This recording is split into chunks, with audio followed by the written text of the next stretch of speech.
Welcome to Spirit Chat Radio with your host, Jennifer O'Neill, where the focus is to simplify the process of using the spiritual tools and gifts you were born with in a way that fits into your everyday life. Jennifer is a leading expert in the field of spirit communication and has spent the last 20 years as a professional psychic and spiritual teacher, helping people all over the world learn how to develop themselves spiritually through her books, podcasts, and her virtual learning center, Keys to the Spirit World. For the next hour, join Jennifer to discover different tools and techniques that will help you learn how to navigate the spirit world better and empower you on your own spiritual journey. Aloha and welcome to Spirit Chat Radio. Today we have a guest and we're going to be doing something a little bit different today as we get into soul contracts. I'm going to introduce my guest. But I wanted to remind everybody before I get into that tomorrow is the last day for enrollment on my psychic ability class. So if you're interested in enrolling there, you want to go over to www.psychicabilityclass.com and go ahead and put your information in, because it will close tomorrow until fall. So anyhow, let's get into the show today on soul contracts. Geraldine St. Joseph is my guest. She is an expertise in spiritual relationships. Geraldine, welcome. Hello, Jennifer. Aloha, I should say. Yeah. So how are you today? Doing well. It's beautiful here in Pennsylvania. A little bit windy and cooler than normal, but it's gorgeous and feeling good. Well, that's good. It's hot here, I'm sure. It's windy. That's weird. It's like summertime. Yeah. Geraldine, like I said, specializes in spiritual relationships, and I get a lot of questions, and I know she gets a lot of questions about what is really a soul contract. As we get in the first part of the show, we're going to talk about some of the questions that we get a lot. Most everyone's heard about soulmates, twin souls, twin flames, and even past life relationships. But a lot of people don't talk about soul contracts. And that's a subject that I think people really need to understand a little bit better, because you've made a soul contract with not just one person, but several people. So for those of you wondering, what are these soul contracts? A soul contract is an agreement that you make with another soul where you agree to be in each other's life during one of your lifetimes, or one or more of your lifetimes, to help one another learn and grow. And you enter into these agreements before you were born. And they can, like I said, they can just be in one lifetime, but they can also be in several lifetimes. So you have all different kinds of soul agreements. And one of the soul agreements, and those ones that I named, are actually soul contracts. So the soulmates, twin souls, twin flames, and past lives. Those all fall under the category of soul contracts. And we're going to talk a little bit more about that, because I find, and I know that me and Geraldine were talking about this, people get very confused on especially one of the first soul contracts that I want to bring up. And that is a soulmate. I find that everybody is constantly wanting to find their soulmate. They're constantly looking to, that's the thing. That's like what everybody's searching for, is their soulmate. It's the Disney image of the soul, right, of the soulmate that they're looking for. The one and only one person in the whole world who is absolutely perfect for you, and you will live happily ever after. Right, and I think soulmate actually does have a magical feel in some regards. Well, let's talk about what it is. Soulmate is someone you have a soul contract with that helps you to learn and grow. But the difference between a soulmate and some of the other things we're going to talk about is a soulmate contract is generally uplifting. And there's another difference that people don't realize, which I'll let you weigh in on, is people always think that this needs to be a romantic relationship when that is not true at all. Most not. soulmate contracts and relationships are not romantic. And so Exactly. do you find that? And even if they are romantic, they don't always last forever. Like, we think once we found a soulmate that you're done. And you can have a soulmate relationship with a romantic partner as your first love in high school or something like that, and they're just supposed to teach you about relationships, and then you move on. Right. So, and the interesting thing about soulmates is I see this a lot with friends and relatives and acquaintances where they're actually soulmates. They're entered into a soulmate contract.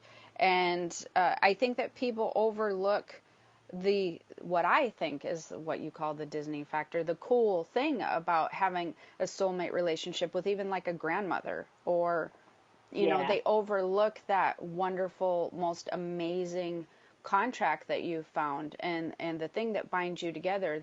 It somehow gets, I guess I would say, put aside to, well, where's my soulmate loved one? And as we get into some of these other things, don't you feel like that?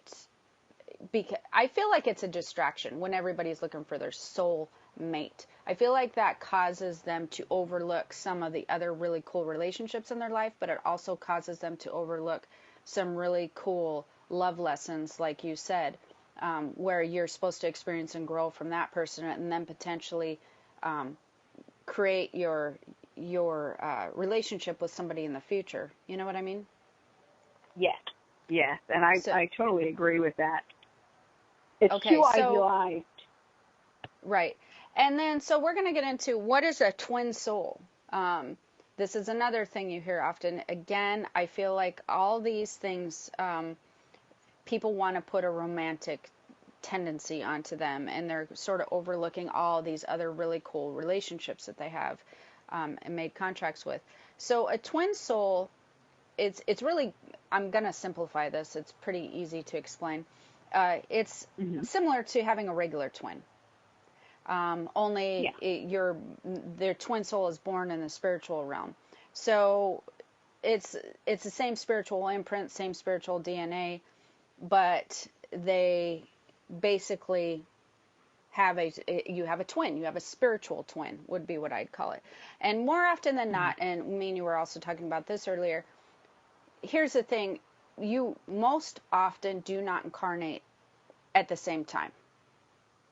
Correct. So I think you use the leapfrog analogy, I mean. Yes. Do you want to talk a little bit about that? From what I can see is that with your twin soul, one will incarnate and the other will be a guide during that lifetime, and then they leapfrog. So the person who is incarnated the next time will not be incarnated, and the other will be born and have that existence and then have the twin soul as their guide. I have seen it where there's a little bit of crossover, like someone is alive and it's a grandson or a grandchild is their twin soul, like is born, a short and the grandparent. Yes. Yeah, short time frame. But yeah. I don't know that I've ever seen them go through an entire lifetime together. That's basically the way I've come across them. Most twin souls I've come encountered with have been during readings, and they're twin. And it's in you guys. This, I feel like, just like having twins, it's like everybody thinks that they have a twin soul somehow. It's not as common as you think. So it's actually, when I do a reading, which is when I've had them come in during a reading, and that's really kind of cool. It's rare, more rare than you would think. It's not like a super common thing, but they will come through and have a very similar vibe as a spirit guide, because like Geraldine said, they're there to guide each other.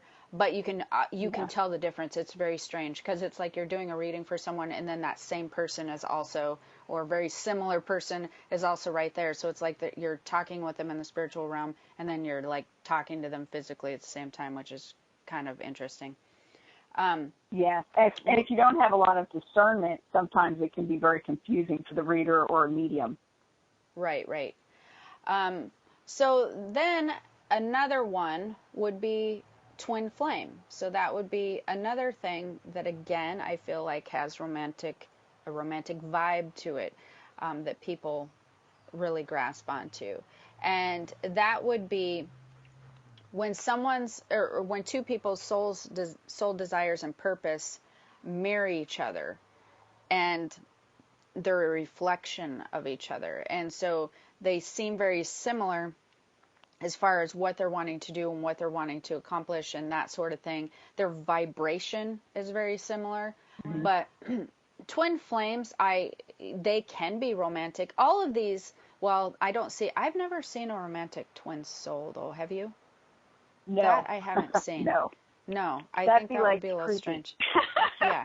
So, but there are, and I keep reiterating, these are not all romantic relationships, but some of them definitely are romantic relationships. The reason I keep saying that is because I feel like everybody assumes that they're romantic relationships first.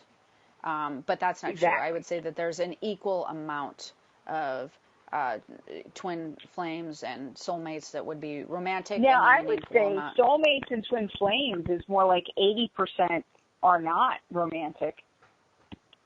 Because if you think in your lifetime, how many people do you have? Yeah, that's how many times do you have a romantic relationship versus a friendship or something like that? Okay, so then... And with twin flames, I think the connection is often very intense when they first get to know each other. Right, super intense. And so we will get into that, as well as a cool subject I love talking about, which is past life connections. We will be back right after the break.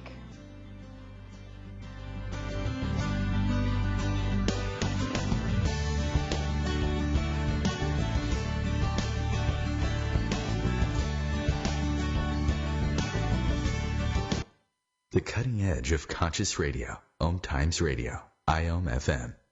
Change and growth are part of natural life and also part of your spiritual life. Everyone needs support and guidance, especially during life passages. Upgrade yourself with the Om Times Experts program. With Om Times Experts, you have access to the best intuitive coaches, spiritual teachers, counselors, astrologists, and oracles. Our team was carefully selected so you can trust. Find out more at experts.omtimes.com. Tune in to The Practical Intuitive, Mind, Body, Spirit for the Real World with me, host Robin Fritz, Mondays at 2 p.m. Pacific, 5 Eastern. I'll cover personal and business intuition, animal communication, mediumship, space clearing, past life regression, shamanic insights, energy healing, soul choice, and more, all to help you tap your own intuitive and healing skills. No ifs, ands, or buts.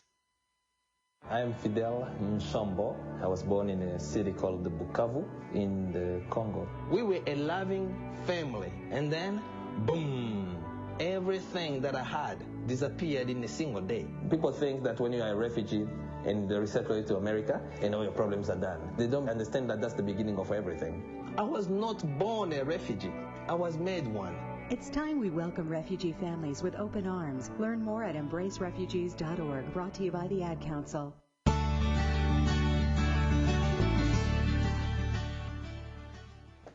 Welcome. We are back covering soul contracts. So we talked about soulmates, we covered twin souls, and we were just covering twin flames.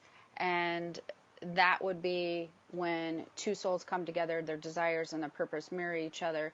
And they don't have to marry each other exactly, but I do see this often with friendships, tight friendships, and sometimes like siblings I will see it with, where they're very much a reflection of each other. I have a friend who was born one day after me, and our similarities are just oddly crazy. Like, even I remember in high school, it was so weird. We would actually, we would come to school dressed the same without even talking to each other.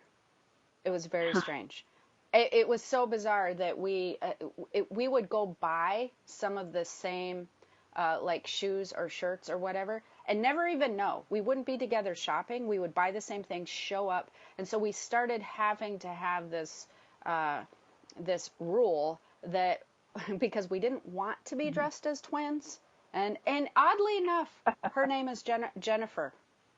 We were born one day apart. Wow. Her name is also Jennifer. Yeah, it was very strange. So everyone would call us the Jennifers. Well, anyways, we would have this rule where one of us would wear a jacket that day. And so the next time we would show up in the same thing, then the other one of us would have to wear a jacket that day. Like, that's how often it happened. It was so weird. So that would be a good example. My kids would be another good example of that. Them too, and they were born. You don't have to be born one day apart and have the same name like we did. But my kids, they're 4 years apart, and those two, and one's a boy, one's a girl, they are, I'll tell you, a mirror image of each other in what they're feeling, what they're desiring, it's weird. It's like, it's cool, weird in a cool way. Yeah. But past life connections. Here, I love this topic, but it is the most, I love talking about it because I don't know, I'm very interested. It's so misunderstood. It's incredibly so misunderstood. And I see so much, like I do a lot of past life regressions and readings and whatnot, and it's just fun. Anyways, it is the most common soul contract that you will see. The most common, but the absolute most mistaken as this is my soulmate, this is my twin flame or my twin soul, when actually it's a past life connection or past life relationship. Someone who you've had a soul contract in other lifetimes. Do you see that very often? Do you find when you're doing the relationship Well, because readings? with a past life relationship, oftentimes with that connection, it'll be an intense connection also because your soul is recognizing the other person's soul. And then there's this immediate assumption, well, that must mean that we're great for one another, or we're supposed to be together. We've been together before, so we're supposed to be together now. And that's not always the case. So you really need to stay above board and be really honest with yourself. This person make you question your integrity? Or like, what is going on with this person? Are you really supposed to be around? You fight constantly. Mm-hmm. It's not always a comfortable thing. Yeah, I think what throws people off definitely is the intensity of the connection. And I think that the sound of the words past life connection makes people feel like it would be or past life relationship, that it would be a vague or a light connection because it was in another lifetime. When the opposite is true, like you said, your soul recognizes their soul, it becomes a very intense connection really quickly a lot of times. And so because of that, they go, oh yeah, definitely we're supposed to be together. I do a lot of readings on that. A lot of readings. In fact, I usually don't even have to talk to the person right away to go, yep, it's a past life connection, a past life relationship, that I know immediately, because they'll usually follow it up with, we're having all these issues, some toxicity, some negativity. There's you may have a soul contract with that person. It could be that you need to clear something up, some kind of karma and whatnot. But that doesn't mean you're supposed to be together forever. And God, no, they're not supposed to hit you or abuse you in any way. No. Or even just they just rub each other the wrong way, and they just cannot, they fight about everything. Sky's blue. No, it's not, Like, they just can't seem to get on the same page. And so for that reason, when you're dealing with a twin flame, a twin soul, or soulmate, most generally you're having an uplifted feeling. You're feeling good, or they raise your vibration in some way. And that's really going to be the main differentiator for those of you who are listening, is when you're talking a soulmate, twin soul, or twin flame, are you feeling uplifted? Do you feel vibrationally better? Do you feel like somehow they propel you forward or make you a better person from the inside out? That's going to be your key indicator. Doesn't matter the intensity, but how does it feel? Good? Does it feel better? Whatever. as far as past life connection, you're potentially going to have the same intensity, only you're most likely, or past life relationship, you're most likely going to have some other issues that you're working through and having to deal with. And that will be a part of your soul contract. Sometimes people don't realize that their soul contracts can span lifetimes. So you may not have finished some business with that person in another lifetime, and now you have to revisit all that handling of that situation and learning from in another lifetime. So this brings us to another subject that I would like people to ask themselves is, have you ever been in a situation where you've misread your soul contract? And I would say, with another person, with a relationship or a person, and I would say that 99% of people do this at least once or more often than once. I think that most people have a hard time reading their soul contracts with somebody, especially because you're in it. A lot of times if you're in it, right. You know, Well, and when emotions are involved, it's very difficult or it can be difficult to pull yourself away and look at things objectively. I think the number one thing is to be honest with yourself, to be honest with the other person. And I think what makes it difficult too for us is there are times when we feel like, or we think rather, that we're supposed to save somebody or do something specific for them. And actually the contract is to let go, or to give them the freedom to grow and fall and do whatever they need to do. And we feel like, well, it's got to be, they came to me, they're sick, I have to make them well. And it's like, no, it's giving them the space and the support so they can do it on their own. And I think that's a really good point, because I feel like sometimes relationships become suffocating in a way that you want to mold somebody, or you see the potential in them. Potentially, this is something I was talking about with somebody the other day. A lot of times people will be like, well, I see this person can be so much, like they have this potential and that potential, and they could just make so much of their life, but they're not, like, and it makes me crazy. And I have to, and I was telling this person, well, you have to remember though, that's their path. So that's their journey. They get to learn and they get to choose, and that's why we have free will. So that's the fun part of being here. You get to choose your own. It's kind of like do you remember the Goosebumps books, or like you get to choose your own ending? Oh, I love the Goosebumps books, yes. So you're taking the fun out of it if you're trying to not guide somebody, but you're trying to kind of, pound rather them into than a guide box. them, you're projecting. You're projecting on them what you want. Yeah. Right. So you have to be careful.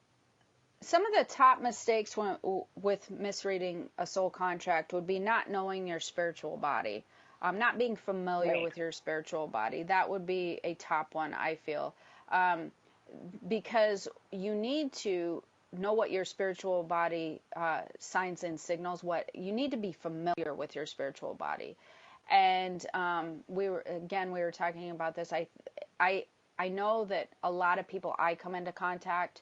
And I talk about this often. Yes, we have the natural ability to go ahead and use our psychic senses and be in tune with our spiritual body, but people assume just because you have the natural ability to do that, you're also going to have the natural knowledge that comes with it, which is, number two, confusing the ability with knowledge. And it takes training to learn how to tap into your spiritual body. Again, if you're interested in the class, that psychicabilityclass.com, that's what I do, is I teach people how to become familiar with it. I teach people how to see the signs and signals and to be more familiar with how it feels, because a lot of people mistake physical signs and symbols or symptoms and different things as something that's actually coming from their intuitive and their spiritual body, and they don't know how to differentiate discernment and awareness. Yeah. And I think the two words you're looking for are discernment and awareness. They just don't know. They don't know which is which. They forget. I think everybody forgets that they had to be taught even by watching or just being taught how to eat when they were little or how to walk. And you forget all the physical things that you've been taught in life, even how to use language. You forget about that. And there's a spiritual language. There's a spiritual language that you learn, and you learn how to work with that spiritual body. But that takes training and knowledge. And if you don't get the proper training and knowledge, people get frustrated, and then they're just like, oh, this is too much work. And then the third one is making assumptions in relationships or a relationship, which that would be a good, how do you feel on the assumptions part, the relationships, the making assumptions in relationships? I actually lost you for a second. Oh, okay. So making assumptions in relationships. You went completely, I was like, uh-oh, but then you came back. The last thing I heard was the third mistake. Talked about mistake. Okay, would be the third mistake, making assumptions. No, we're talking about making assumptions of a relationship. Oh, okay. So because we had mentioned that. So I thought we were up to making excuses. I'm sorry. No, we haven't got quite there yet. Yeah. All right, we'll just go into the next one. So how to tell if you're misreading your contract. You're going to have two major signs. Excuse me. One is talking yourself into staying in a bad situation. That would be a good sign that you're misreading your contract. And number two would be the making excuses. It just doesn't feel right. So I assume that you find this often when people are talking themselves into staying in a bad situation or making excuses. Well, and again, this happens most often in romantic relationships, but I see it in friendships too, where people entered into the relationship with a soul contract to help each other grow and learn, and then they get past that point and they're supposed to move away from each other a little bit, but they want to hold on to that feeling, so they hold on really tightly, and they start, once you have to make excuses for another person's behavior or for the way they're treating you or for the way you're treating them, and you're questioning your own integrity or it affects your integrity, there's an issue. Yeah. That's all right, we're going to head into break, and then we'll pick up right where we left off. Okay.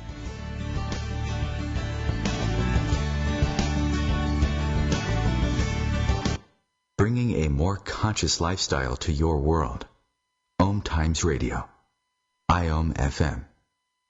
Ascending Hearts is no ordinary dating site, but a spiritual dating site with a purpose, to link you with your soulmate. We engineer the serendipity so you can trust that you will attune with someone that has the same matching vibration as you. Ascending Hearts, the conscious dating site for the spiritually aware. Try Ascending Hearts for free. AscendingHearts.com. Hello, I'm Lisa Berry. Join me every Monday at 1 p.m. Eastern Time for Light on Living, a chance to see new, hear different, and feel more as I shine the spotlight on all the ways to lighten the load of life's challenges. Light on Living is your link to that new way you're looking for, that new understanding that will enhance your life, and that positive connection that will support your growth. So join me and you'll gain insight and start to see things in a new way that motivates you. You're not wired to have a response to this sound. You're neutral to it, and you can hear it repeatedly without feeling anything. But when we introduce a new stimulus, save the food, we've achieved pulling a natural or inborn response from you. Save the food, because 40% of all food in the US never gets eaten. Save the food. Cook it, store it, share it. Just don't waste it. For tips and recipes, visit savethefood.com, brought to you by NRDC and the Ad Council.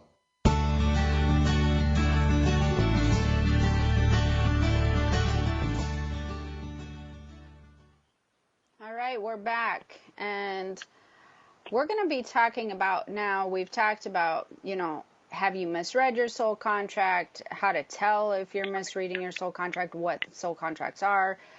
So now we're going to get into how do you know what to do to fulfill a soul contract. And there's 5 basic things that that will help you understand and to know what to do. Number 1 is to understand what a soul contract is. Obviously, we've covered a lot of that in the show. It's understanding that you have made an agreement with someone before coming down, before being born. You've made an agreement to learn and grow from each other, and that relationship will then vary. So it depends on what type of relationship you have, but understanding what a soul contract is, and you guys have sort of covered that with us. Awareness. The one thing that we didn't say is that there are minor and major soul contracts, that it's not always a do-all, be-all, end-all. It can be real heavy or something that's long, or it can be something simple. Right, that's true. Jennifer? Yeah, that's very, very true. You can, there are minor and major soul contracts, and that is a good part, or good for understanding that. And that gets into awareness as well. So first we're talking understanding what a contract is, and then the second thing would be awareness. That most people, you want to be aware that most people you come into contact with, you do have some sort of contract with.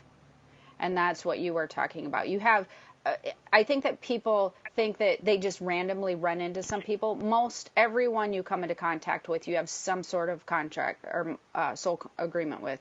And some of those can be minor, which are acquaintances, and they can be very fleeting. They can be a checkout person, like literally at Safeway or something. They could be somebody that you just briefly... Go ahead. It could be minor to you and major to them. I've had people come up to me years after an incident where I said something that I said offhandedly that really changed the way they thought and changed their lives in some way. So to me, it was a minor thing, and to them, it was something major. And that's true.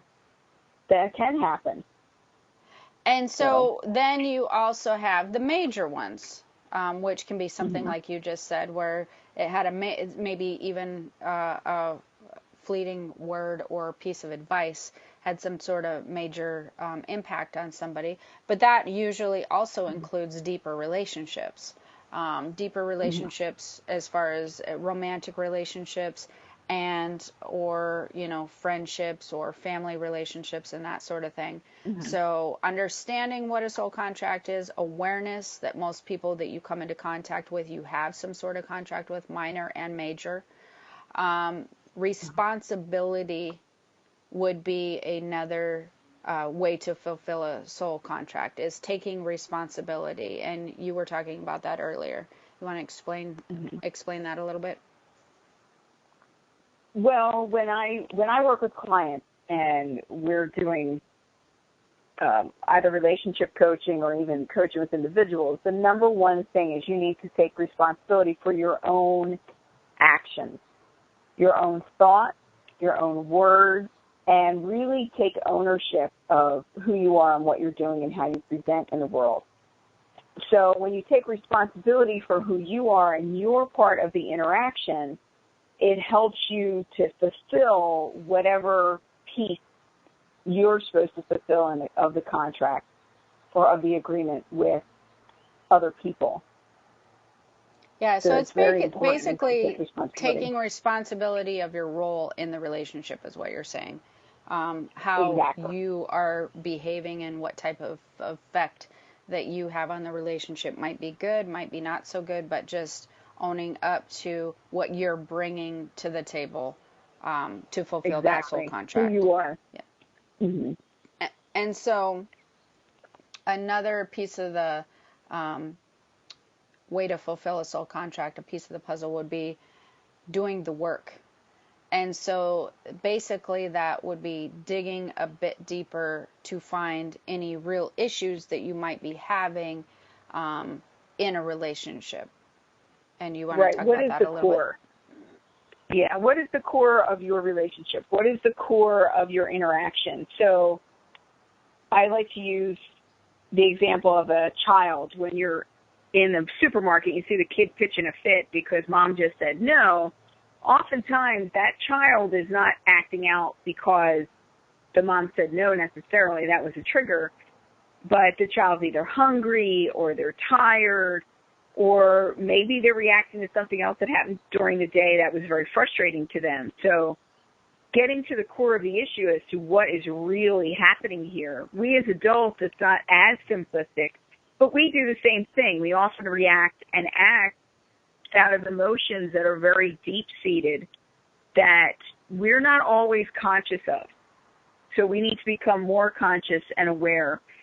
And in order to do that, we need to dig deeper and investigate our own feelings and what's happening. And even with our partners, like what is really going on. We're not really fighting about him eating the last of the ice cream out of the refrigerator or the freezer. We're fighting about the lack of respect because he didn't replace it, or that he always leaves me to do everything. There's always something deeper.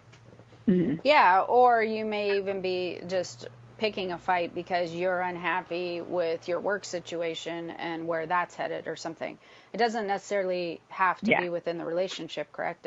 I would. True. Yeah, it could be even something completely outside that's bothering you, and then you released all that frustration and anger on the person who's closest to you. Right.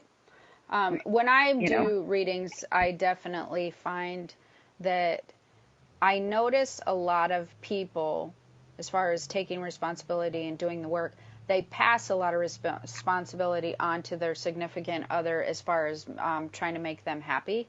Like, they need to do this and I'll be happy. They need to do this and I'll be happy. So they really pass off the responsibility, baton. And then as far as digging deeper and doing the work, I also notice that a lot of times people are not consciously, but unconsciously, they use a relationship of any kind. It can be romantic, it can be, a family relationship, friendship, whatever. They use that to cover up some of their own stuff that they're not fulfilling. Willing to deal with. Yeah, they're feeling, or, they have a void. They have a void. They don't feel like they're finding their purpose. They don't feel like they're being fulfilled in some manner. And they use a relationship of some kind to slap a Band-Aid on it, but all the stuff keeps seeping through the Band-Aid. Yeah, as a distraction. Yeah, they use relationship as distraction or work. People do the same thing with work because it's a socially acceptable way to avoid life in general, is to overwork. Right.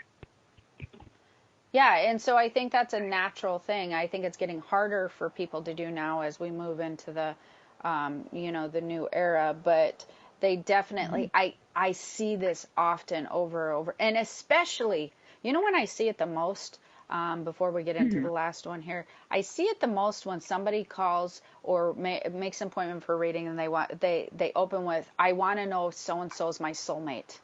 The minute that they say that, I always get a flood of information on that person, and I almost hardly never hear that out of somebody's mouth if they're not trying to fulfill themselves by somebody else or a relationship. Those people seem to almost always be missing something that's fulfilling on a personal level and on a soul level in their own life, and they... Well, and oftentimes, too, the other side of that is they're trying to avoid any kind of pain. So in a relationship, no matter how good your relationship is, there are going to be moments of pain where there's misunderstanding or you're falling short or they're falling short. That's going to happen. And when somebody is calling, I just met this guy yesterday and I want to know, is this my soulmate? It speaks to their really not wanting to go to dig deep and go inside and do the work. Because when you're uncomfortable with yourself, you constantly have to have somebody else filling that void. Right. Well, and then that leaves us to the last way to fulfill a soul contract would be making adjustments. And so that would be where you would want to make adjustments. Trying to see things from another person's perspective, etc. And I'll let you elaborate on that a little more. So when we do coaching, when I'm doing couples coaching, one of the big things that I try to accomplish is helping the partner see through the other person's eyes. So when there's an issue happening or a perceived issue, one person, and this is where we get back into assumptions. You make assumptions that the person did it on spite or they're doing it to you as opposed to they're just doing something. When you walk into another person's shoes and you change your perspective and you can see where they're coming from and gain greater understanding, it's easier to then create a more fulfilling relationship and to fulfill whatever obligations and contracts and agreements you have with one another. And it's a more joyful way of doing it instead of playing the blame game. Very true. So I'm just going to run through these for people real quickly before we go to break, and then we'll get into a couple things after break. We're going to get into what is it that you do with your clients and how do you teach them, or what type of system do you work with them. And then for those of you who are single, we're also going to, in looking for a connection, we're going to get into that a little bit more as well. So what to do to fulfill a soul contract, these are super important. You want to understand what a soul contract is, like we talked about on the show. The minors and the majors, you want to understand it all. You want to be aware, practice awareness, and remember that most people that you come into have some sort of contract with you. And you want to have responsibility, take responsibility for your role in any relationship that you play. Again, it doesn't have to be romantic, it can be, but you want to take responsibility for the role that you play and how you're affecting that dynamic in that contract, because you are also having an effect on that contract. And then do the work. You want to dig a bit deeper and make sure that you're finding the real issue, whether it be something of self or with the relationship itself. And lastly, you want to make adjustments and try to, make things better, see from another perspective. We'll be back with what to do after that, as well as something for singles after the break.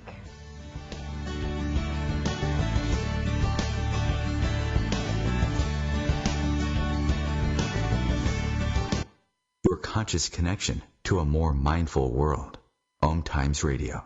IOM FM. Humanity Healing International is a small nonprofit with a big dream.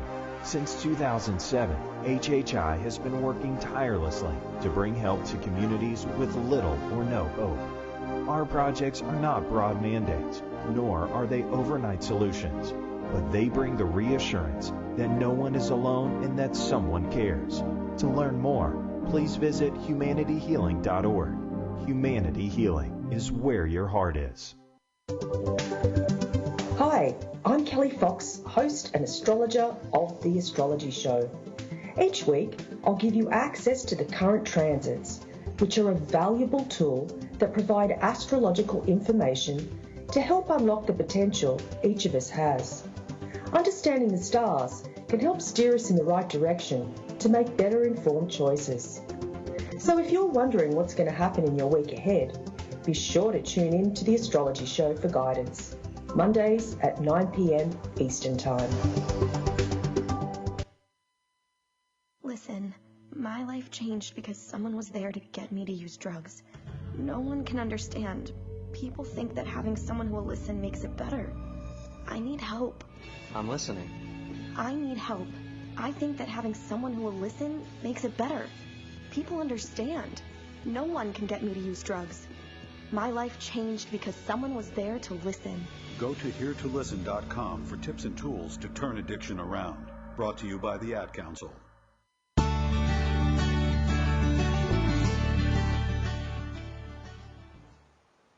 All right, we're back with what type of clients do you feel like come to you most often? What are you finding tends to be the fit for your relationship consulting that you do? Well, there's two major types of clients, I guess, or two major issues that I generally deal with. The first is couples. I get a lot of couples, and what is interesting to me is most of the couples who come to me, it is the man in the relationship generally who will bring the couple forward. And one thing that I've noticed is that when a man commits to doing couples coaching, he really wants the relationship to work. There's a high level of commitment there, generally speaking. Not always. Sometimes he just wants to hear that he's right about something, for one, and other things. But couples are major. And then the other is familial relationships, mostly parenting, how to deal with kids and of all different ages, but especially school-age children who might be having problems in school. They might be getting bullied. They might not be talking to mom and dad anymore because they feel like they're not being understood, or whatever the situation is. But those are the two major. And I also have, I coach singles with relationships, how to look at your past relationships and the patterns that you've had in the past, and how to tweak the way you're putting yourself out in the world so that you are attracting the type of person you want to be with, and what that feels like, getting used to physically what it feels like, and having a better understanding of what a healthy relationship would look like and feel like for each person. So basically, there are couples who are probably trying to figure things out. You help them discern their soul contracts with each other and help them kind of try to iron out the bumps, so to speak, and move forward. We go out, when I do counseling, when I do coaching, I do both. We tackle the mundane and the spiritual at the same time. I have a very holistic approach to things. And most of the couples that have come to me who are married couples are couples who are in crisis. I do counseling, like premarital counseling, or coaching, I should say, premarital coaching. And then I have had many couples come to me when they're in crisis, like there was an indiscretion, or somebody's cheating, or there's dishonesty. There's something that needs to be healed in the relationship, and they need to figure out whether or not it's a relationship that they want to maintain and nurture, or whether it's a relationship that would be healthier to let go. Right. So that's what I help people with. All right. And we're going to get into that. For those of you who are interested in learning more, Geraldine has some classes. And we'll let you know how to contact her, but we don't want to leave the singles out. So for singles looking for a connection, and those who are wanting to have, it's okay to want that strong connection. I don't think there's anything wrong with wanting it. I think the problem is when you kind of heavily are looking for, and you slap a label on it instead of navigating. Yeah, the issue is not that they're looking for the connection. The issue is mistaking something like a past life connection or a chemistry for what can be a long-term relationship.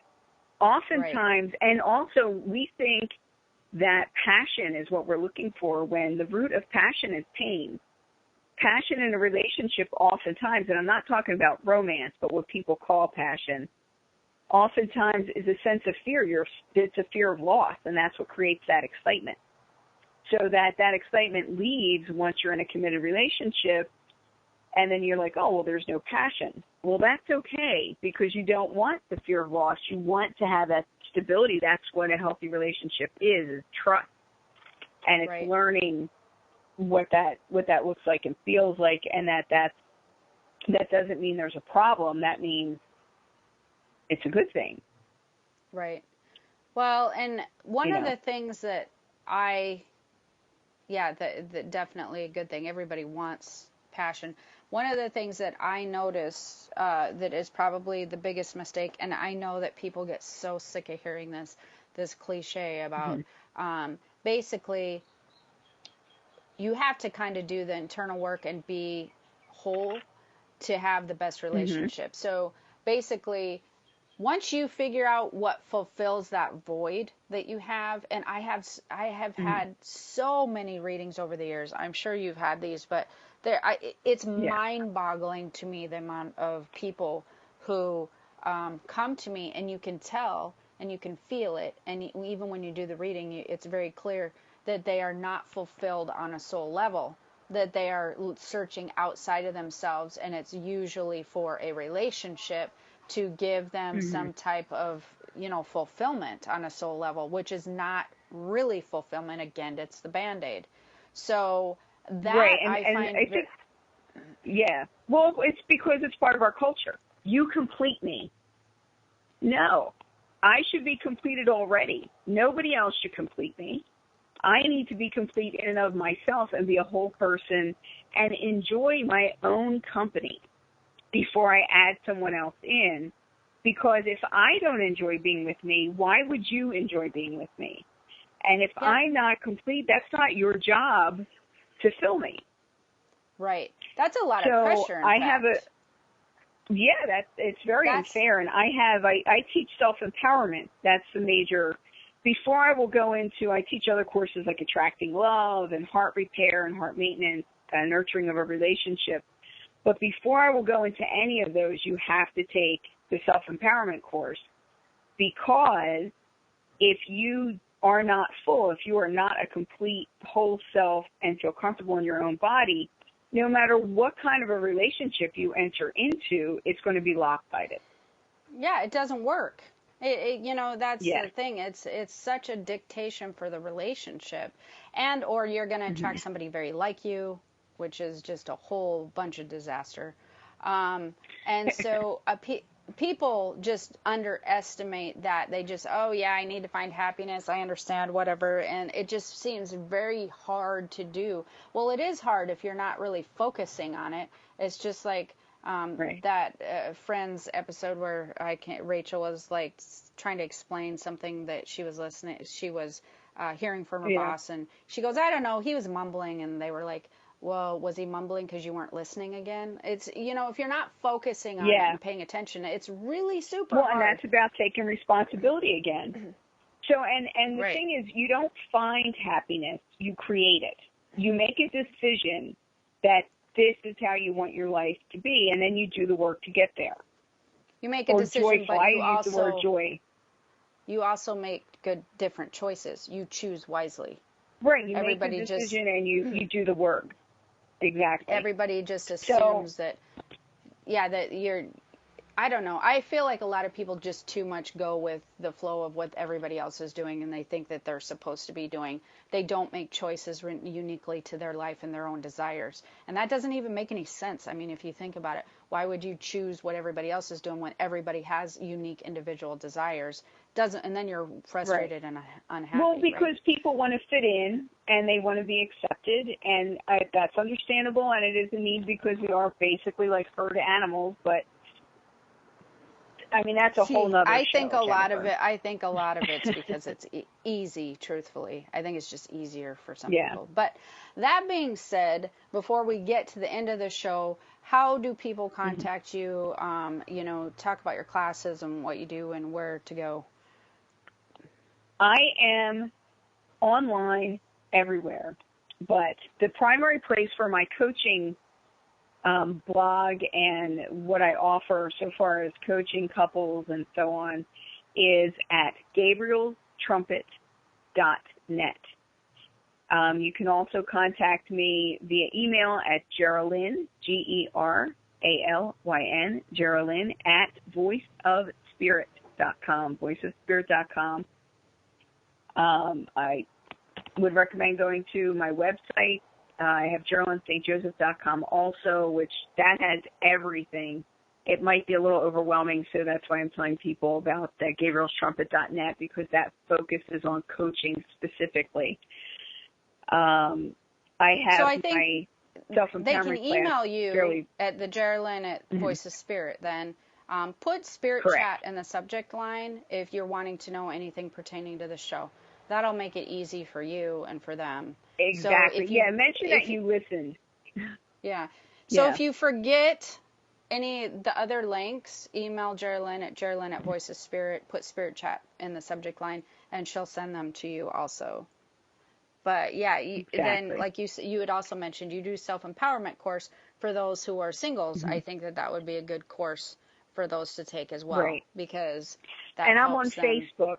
We do have a Facebook page for self-empowerment, so you can look me up on Facebook also. Right. Well, and I want to thank you very much for being a guest on the show today. Before we wrap up here and the music starts playing, I want to remind everybody, if you are interested in my spirit community, the Higher Purpose Learning Group, which we do a lot of spiritual discussions over there, you definitely want to go to my www.keystothespiritworld.com. Up in the right corner, there will be a tab that says Spirit Community. It's free. Like I said, we have lots of discussions. It's a safe place. I have a lot of people that are like, I can't talk about this with my friends and family. It's weird, or they think I'm weird, and I have nowhere to go. And so that's a good place for you to just ask questions. And another thing, they're like, oh, this might be a weird or a silly questions. Nothing's weird or silly. Definitely check it out. I think that you will enjoy it. And if you're interested in developing your spiritual body, relationship, and knowledge, that psychicabilityclass.com ends today. So until next time, we will see you next Wednesday. Aloha. And this is Geraldine St. Joseph saying aloha to everyone. Bye-bye. Bye.